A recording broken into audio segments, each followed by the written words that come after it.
بسم اللہ الرحمن الرحیم۔ السلام علیکم ورحمۃ اللہ۔ امید کرتا ہوں آپ سب خیریت سے ہوں گے۔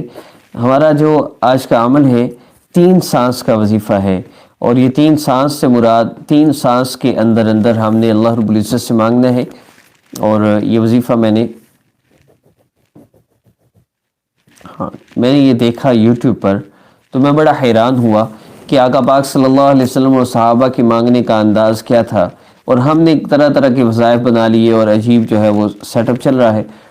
تو وظیفہ تو میں بتا رہا ہوں، لیکن ضروری نہیں ہے 3 سانس۔ اپنے آپ کو مشقت میں ہرگز نہ ڈالیے۔ یہ مارکیٹ میں اس طرح کے وظائف لائے جاتے ہیں تاکہ ویوز بڑھیں اور بہت سی چیزیں ہیں۔ تو میرا مقصود ہے اللہ رب العزت سے آپ کا تعلق جوڑنا، ان لوگوں سے بچانا جو نام والدہ کا نام لے کر، تصویر لے کر اور اس طرح کے ڈرامے، جادو ہے، نظر بد بندش ہے، پیسے لوٹتے ہیں، ایسے لوگوں سے بچانا ہے۔ تو اللہ رب العزت کا شکر ہے، لاکھوں لوگ الحمدللہ میری ویڈیوز سے اس طرح کی حرام چیزوں سے بچ کے۔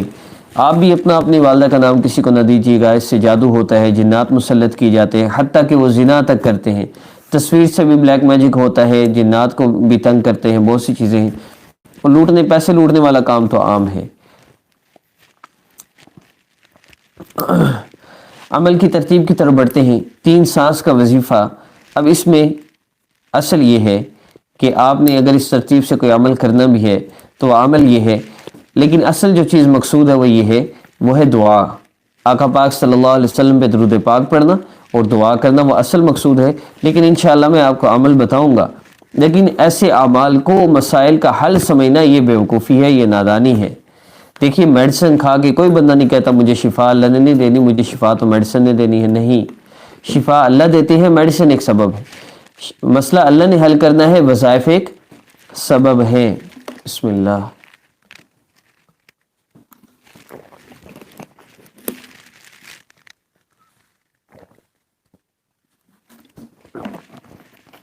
الحمدللہ۔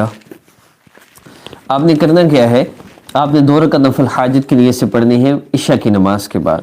اس کے بعد آپ نے آنکھوں کو بند کر لینا ہے، اور ایک سانس میں یا اللہ یا اللہ یا اللہ یا اللہ یا اللہ یا اللہ یا اللہ یا اللہ یا اللہ یا اللہ یا اللہ یا اللہ یا اللہ یا اللہ 3 سانس میں نے لی ہیں۔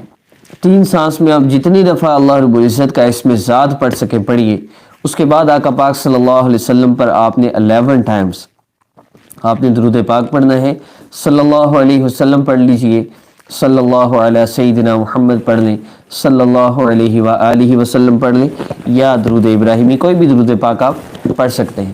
اس کے بعد آپ نے اللہ رب العزت سے دعا کرنی ہے، جو بھی آپ کی حاجت ہوگی۔ یہ اسم ذات، یہ اسماء الحسنہ میں اسے اسم اعظم بھی کہا جاتا ہے، تو بہت سی روایات میں اسے بھی اسم اعظم کہا گیا ہے۔ اس لیے یقین کے ساتھ دعا کریں کہ انشاءاللہ میرے اس عمل سے مسئلہ حل ہو جائے گا۔ اس عمل کو کر کے آپ کسی بھی مسئلہ کے حل کے لیے دعا کر سکتے ہیں، انشاءاللہ اللہ رب العزت آپ کو مسئلہ حل فرما دیں گے۔ اور عمل کے آخر میں مشکوٰۃ شریف کی روایت کا مفہوم ہے، حضرت عمر رضی اللہ تعالیٰ نے فرمایا کہ وہ دعا اللہ رب العزت کے ہاں پہنچتی ہی نہیں جس دعا کے شروع اور آخر میں آقا پاک صلی اللہ علیہ وسلم پر درود پاک نہ ہو۔ تو آخر میں بھی کم از کم 3 مرتبہ درود پاک ضرور پڑھ لیجیے گا۔ عمل کی خاص اجازت کے لیے ہمارے چینل کو سبسکرائب کر لیجیے، اور انشاءاللہ نیکسٹ ویڈیو میں ملاقات ہوگی۔ وآخر دعوانا ان الحمدللہ رب العالمین۔ السلام علیکم ورحمۃ اللہ وبرکاتہ۔